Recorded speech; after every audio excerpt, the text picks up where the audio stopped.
ওই যে আমার ভাইয়া, আমার বড় ভাইয়া আসছিল হঠাৎ করে, হঠাৎের উপরেই অনেক কিছু রান্না করে খাইয়ে দিলাম।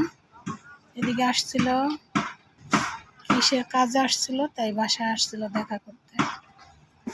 ভাইয়া আর বড় ভাবি আসছিল, রক্তের ভাই বোন, একই মার পেটের ভাই বোন। যখন আসে খুবই আনন্দ লাগে, যখন চলে যায় খুবই কষ্ট লাগে। মনে হয় সেই ছোটবেলার মতো সবাই একসাথে আবার থাকতে পারতাম। ওই যে আমার ভাবি, আমার ভাবি আমাদেরকে অনেক স্নেহ আদর করে মানুষ করেছে। মায়ের মতো ভাবি আমাদের চলে যাচ্ছে।